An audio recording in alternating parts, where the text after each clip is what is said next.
Tinapay mula sa langit. A daily morning devotion with CRC Family.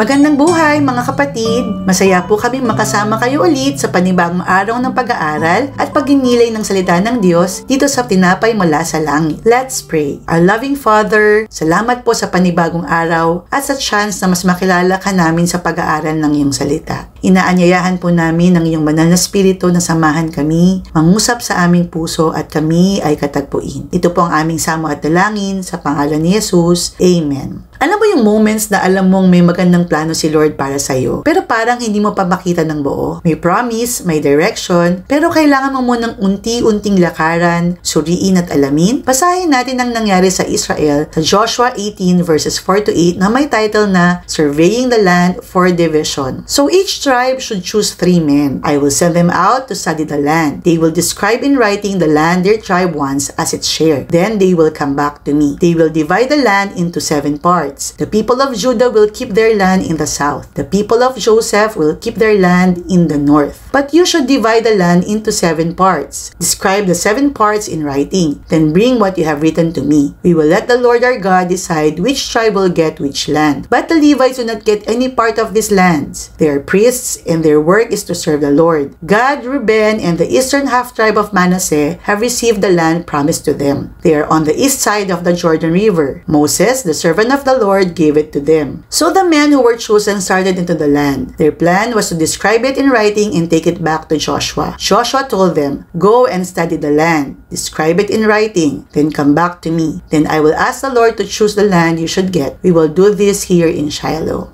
Makikita natin na tinawag ni Joshua ang bawat tribo at inutusan nilang isurvey ang lupa para ma-divide at ma-assign ang bahagi ng bawat isa. Nandoon na ang promised land, pero bago sila makakuha ng portion nila, kailangan muna nilang silipin, lakaran at iayos ang detalye ng lupa. Ang pangako ay ibinigay na, pero kailangan pang i-organize, i-examine at i-claim. Hindi sila pwedeng umupo lang at magsabing, "Sige Lord, ibigay mo na." Kailangan nilang gumalaw, mag-survey, maglista at maghanda para sa division ng lupa. Ganito rin ang paalala sa atin ng Panginoon. Minsan, nandyan na ang pangako, pero tayo ang nahihiyang kumilos o nagdadalawang isip. Ito rin ang ginagawa ng Diyos sa atin. Bago niya ibigay ang portion natin, purpose, assignment, calling, binibigyan niya tayo ng panahon para i-survey muna ito. Bago nila makuha ang promise, kailangan mo nilang i-survey. Sa buhay natin, ito yung bahagi na sinusuri natin ng puso natin, nilalakad natin ang mga hakbang na dapat, hinaharap natin ang mga areas na kailangan ayusin, at pinapakinggan natin ang direksyon ng Panginoon. At ang maganda po, habang lumalakad tayo, hindi tayo nag-iisa. Sabi sa Deuteronomy 31 verse 8, "The Lord Himself goes before you. He will never leave you nor forsake you." Ang Diyos ang gumagabay, ang Diyos ang nagtuturo at ang Diyos ang nagtatakda ng lupang para talaga sa atin. "For I know the plans I have for you, plans to prosper you and not to harm you." Sabi po sa Jeremiah 29 verse 11. Ang promise ni Lord ay siguradong totoo, pero kailangan natin itong paghandaan.